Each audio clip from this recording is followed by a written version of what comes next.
It's July 29th, 2024, and I'm with Mr. John J. Jeckovich, and we're reading his book, Their Mother's Sons. We're on chapter 11, and this chapter is titled, Passwords, Killed in Action, Hospital Bound. This is page 347, and picking up on it from yesterday, this is the 242nd docu-series, and yesterday Mr. Jeckovich was in the Battle of Bulge. He got shot up in his shoulder by a sniper, and his leg has lots of shrapnel in it. So they barely got him out of the front, and now they're shipping him to a hospital in Paris. So that's the update there. Do you have your dog tag number, Mr. Jeckovich? 20965. Would you like to read, or you want me to read? You read, Dave. You like to talk. No, I don't like to talk. I don't like to talk. You're a smart ass. Push it 100. Not going to do it 100. You'll always be a wise guy. Who? You. What do you mean a wise guy? Come on, I like to talk. That's not nice. Do you want to say anything about what I'm about to read? Give us some insight how you're shot in the shoulder and you had shrapnel in your leg. And Nah, we're not going through that nonsense. You don't want to say nothing about it? Okay. Nah. I'll just read your book then. How's that? All right, yeah, just read it, yeah. Let me get that piece of book over here. I don't want no TV. A short while later, my shoulder and leg were rebandaged, and I was brought back to my cot. I quickly fell asleep and slept for a while until I was awakened by the nurse giving me another injection. She said that I would be moving to a field hospital, and from here I would await a hospital train to the rear. The next morning, after a hearty breakfast of steak and eggs, I was transported by ambulance to a field hospital near Beaumont. Here the dressings were changed again, the usual penicillin injection was given, and I was asked by the Army doctor about the numbness in my arm and hand. Numbness of your what? The numbness in your arm and hand. Which hand was it? Numbness. Oh, numbness, oh. Was it his left or right? What hand was it? What arm was it? Could you raise your arm? Show us what arm it was. Say again? What arm were you shot in? Left. Okay. All right. Gunshot. The Army medic did not seem surprised, but said nothing. I spent the day and part of the night at the field hospital, waiting primarily for a full train complement of awarded to make my journey. What's this? Oh, they bring it in here. I don't know. Make my journey to Paris. Nothing was done while there.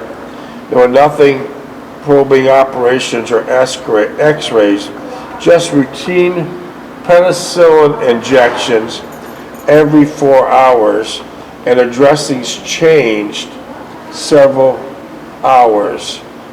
times a day. I had no complaints. The food was great. We were in a comfortable warm ward, and even had the USO show that afternoon.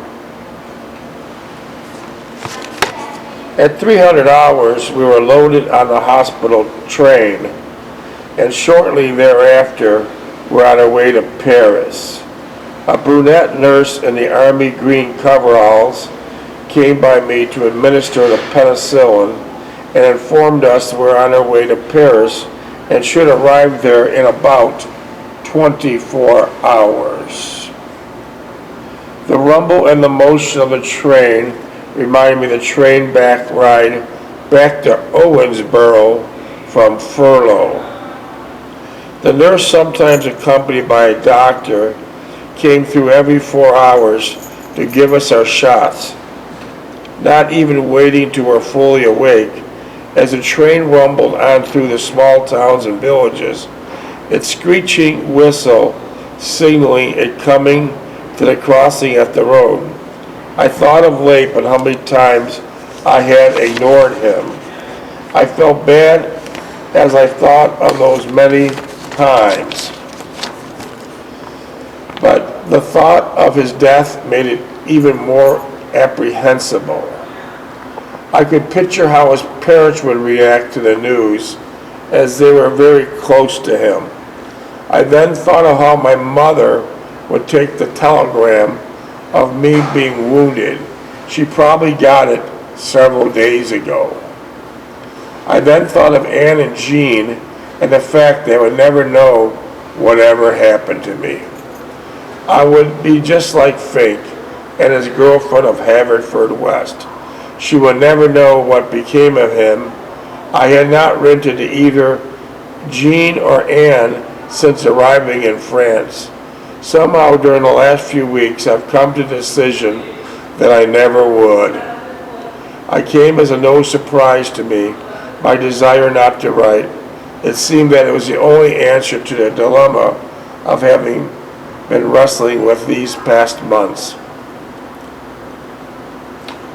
I was depressed at the thought of losing Leip. On top of everything else, Fink, Lester, and Ellis, and the rest of them were still on my mind. Again, I thought of the young new replacements and how quickly their young lives were snuffed out. I thought of the replacements in my squad and wondered whatever happened to them.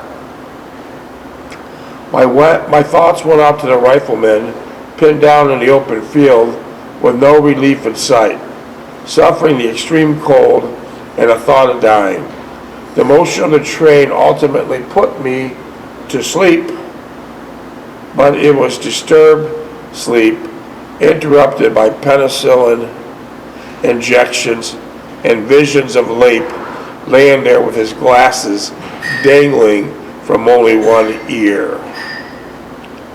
The 24 hours on the hospital train went rather quickly. With 3 meals during the day, shots and temperature taking, thinking about the past and strangely enough of the future, time moved swiftly, much more swiftly than we could comprehend. None of the wounded talked very much, hence no one with great really acquainted with anyone. No one in much of the mood for conversation. Each had his own mind to unravel and come to the terms with. Each carried a heavy burden, namely, why me? Why was I spared and someone better than I was taken away? Some of us would live with that for the rest of our lives. The next night, a little after 2,400 hours, French civilians assisted the ambulance crew in unloading the hospital trains at the Paris station. Medical staff would look at our diagnosis tags and stamp a letter on it for various hospitals in the Paris area. While we waited for our ambulance, the ladies in the Red Cross uniforms would pass out coffee and donuts. This was also strange to most of us, having been isolated from normal world for a time, where nothing was ever taken for granted. One could not just adjust that quickly to the new and strange life.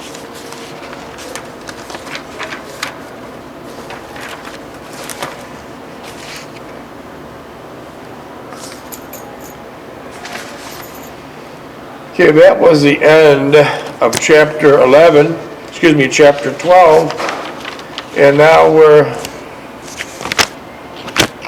on chapter 13, page 349, and it's titled Renee, Tripe, and Etampes, 349. The ambulance bounced along the cobblestone streets. It reminded me of the streets in Haverford West. I caught a fleeting glimpse of passing trucks and ambulance through the small window in the rear of the ambulance, but nothing significant to tell me that I was in the fabulous city of Paris.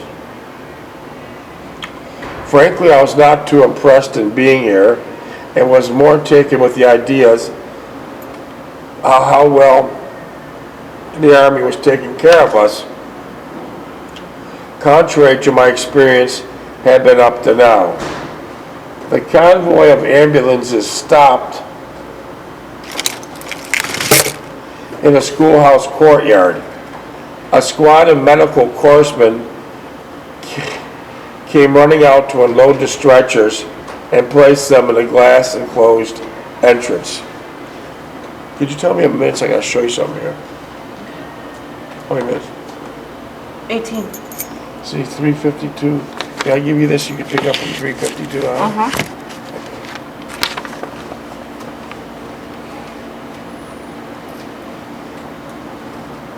All the while they were transferring us from the ambulance, they joked among themselves and talked about the previous night experiences with the French damsels.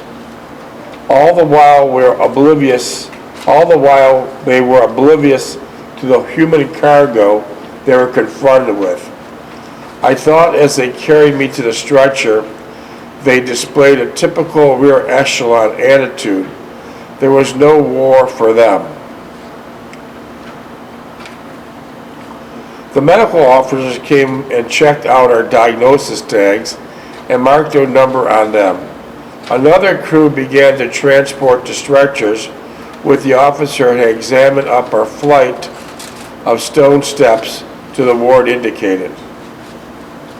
I was deposited on the second floor in a small ward with about 15 beds.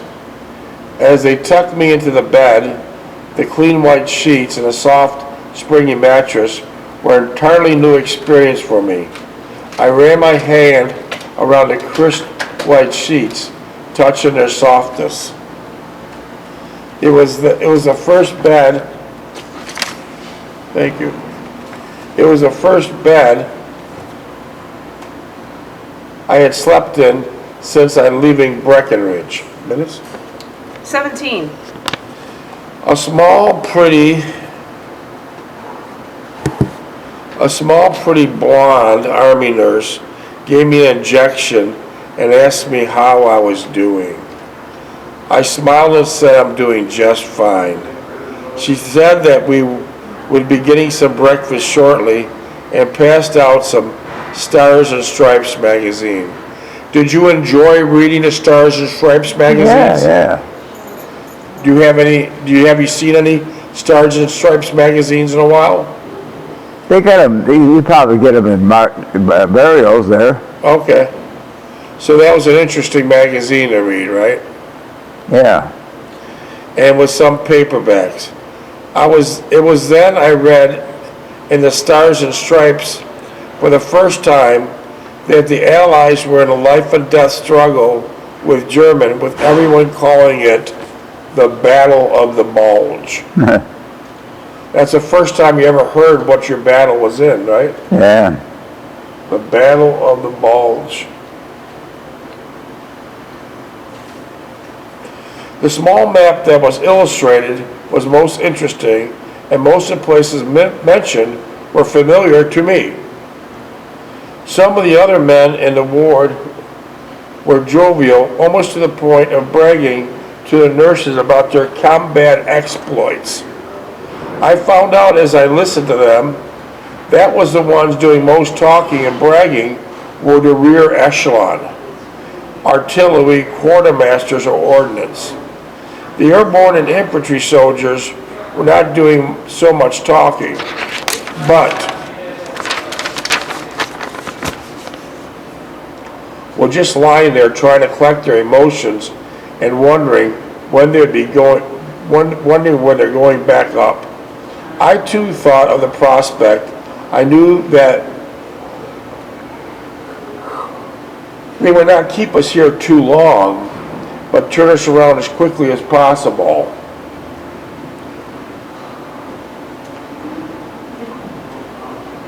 New arrivals came in almost day by day, and others were shipped out to other hospitals or be in that position very shortly. As I could feel myself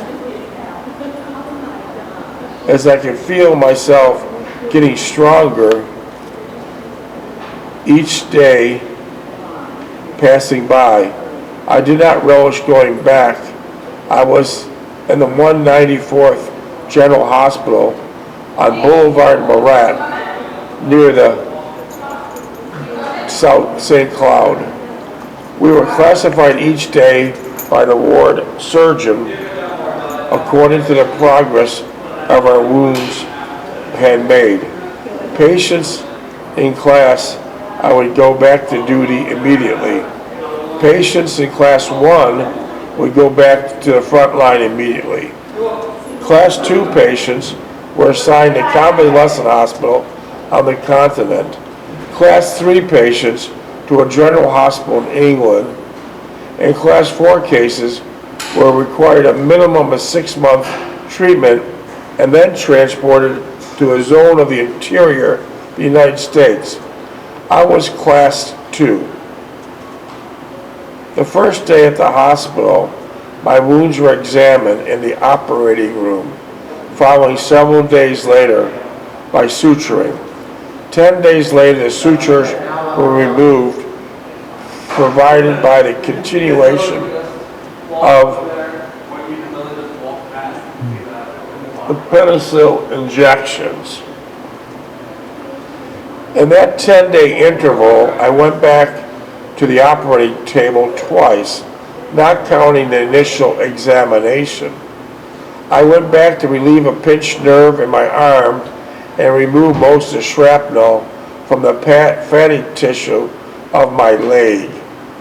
The orthopedic surgeon advised me that they have left a piece of shrapnel in a fatty tissue of my leg due to its position and depth.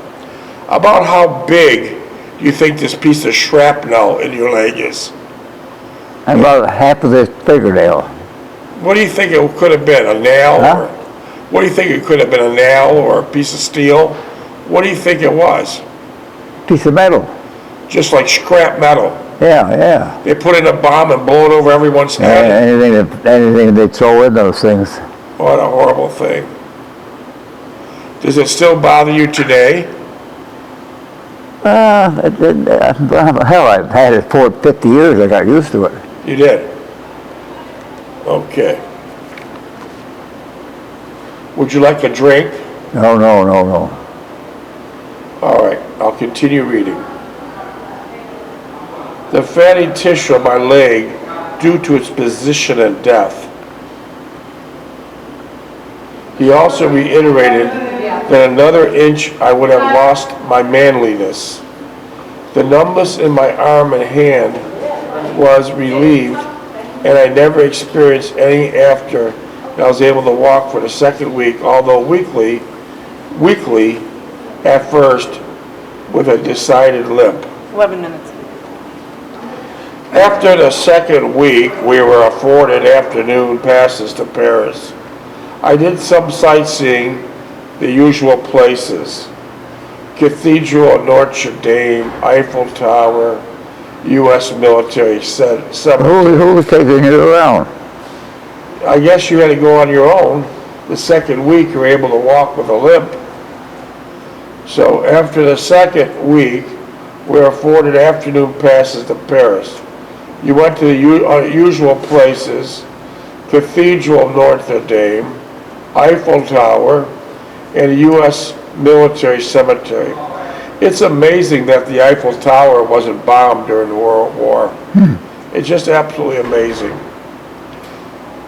I went mostly alone, as most of the tours were a sightseeing group and a native guide. I was back at the hospital by 1700 hours, the sign in time. I followed the Stars and Stripes keenly for the news of the front and my division. There was little to tell of my division, only that they were committed to combat several days before Christmas. The paper was full of the Allies pursuing a vigorous offensive that retook Würzburg, Kirchen, Rodenbach, and Waukesha, even eventually carrying them into the vital River dams, and subsequently to the Rhine River.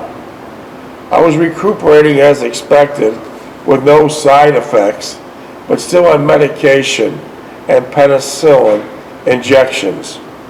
I still walk with a decided limp, but I can only feel myself getting stronger. The days were beginning to drag, and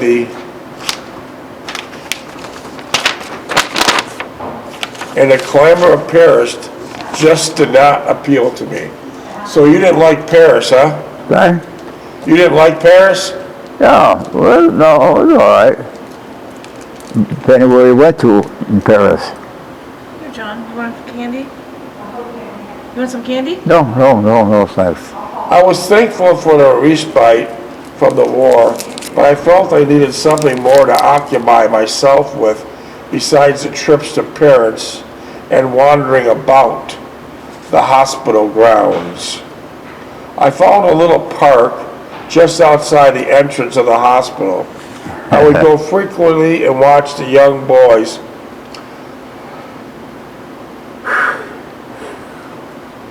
sail their boats in a small lake in the center of the park. Were they sailboats, John? When you would go to the small lake in front of the hospital and watch the boys sail their boats. Were they sailboats or motorboats? It's a sailboat. The sailboat he probably made. You probably made. Okay, that's interesting. Yeah. Well, Oh, okay. 7. I would sit and watch the boys squabble back and forth about whose boat was faster. I imagine that was what their bickering about was. As I understood very little French, I would enjoy watching them, and made me realize how much of my youth I had missed, never to be captured again.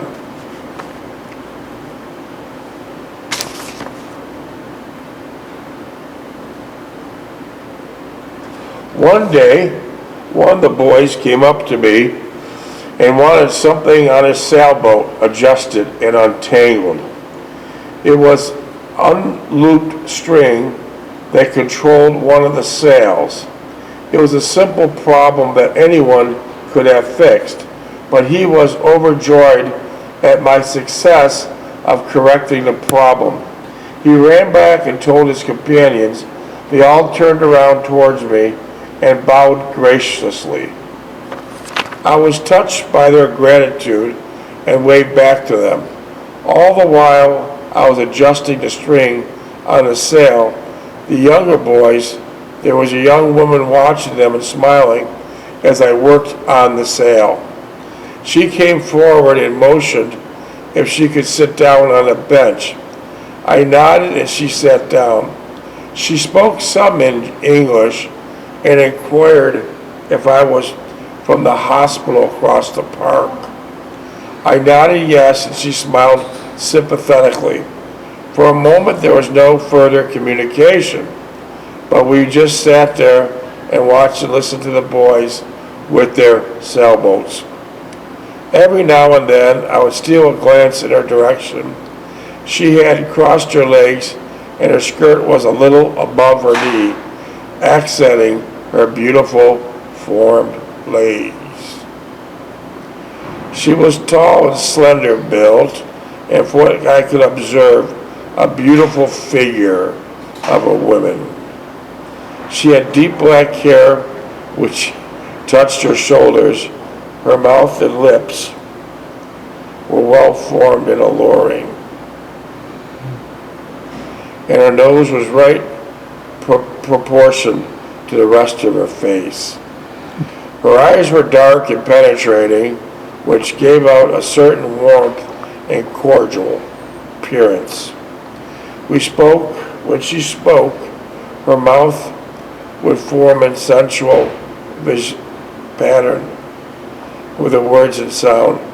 Her mannerisms were reserved but directed, and her demeanor suggested breadth of character and social standing. I liked her from the beginning, and as I got to know her better, I was reinforced on my initial impression. We watched the boys with their sailboats, and now and then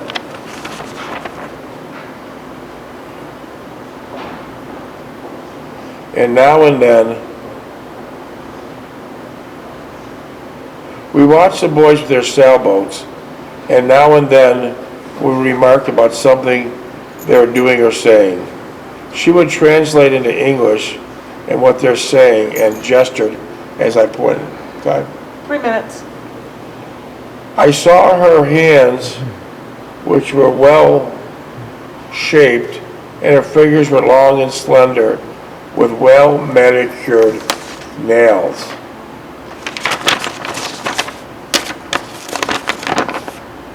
I felt at ease and comfortable talking with her, and I got the sense she was enjoying my company also. Just then the boys collected their boats, waved goodbye to us, and disappeared beyond the lake.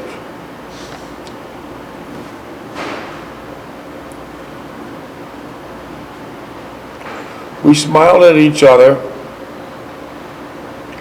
and for no other reason than to break the silence. Were you in uniform? You were in uniform. You were at the lake watching these boys sail their boats that they made.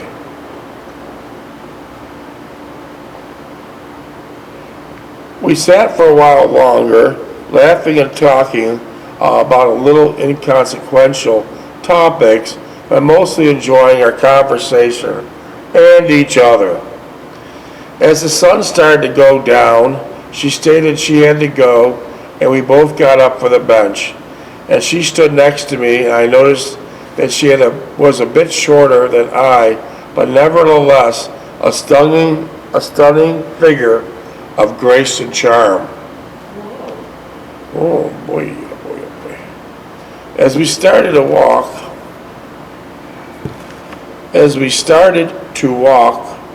I asked her if she would be here tomorrow, as I would like to see her again. She smiled in a delightful smile, which was so captivating. She blushed a little, fingering both of her hands. She stopped walking and turned towards me. I would like to see you tomorrow, if I may. I blurted out and looked directly at her. She gestured goodbye with one hand, turned and started to walk away. A few steps away, she turned, nodded as to say yes, smiled, and briskly walked away. Oh, 1 minute left, right, John? I was delighted at my good fortune, and moreover, I was certain that I'd be here tomorrow. I walked back to the hospital, almost limp-free, cheered by this turn of events and anticipating what the next few days might bring. I suddenly realized that I was starving and the life was not so bad after all. High cotton now. We were requested to use the mess hall as part of our rehabilitation program. I did not object at all. Minutes? We've got 28 seconds. So I think we can wrap it up right here. On my part. Okay. I got rather tiresome and boring having meals from a bed tray sitting up in bed. I wanted to move as much as possible, and eating the mess hall helped out a lot. Yeah, all right. So John, is your foot hurting you tonight? Pardon? I said, is your foot hurting you tonight? Why? Your foot. My foot? Yeah, Oh, why? I was just wondering.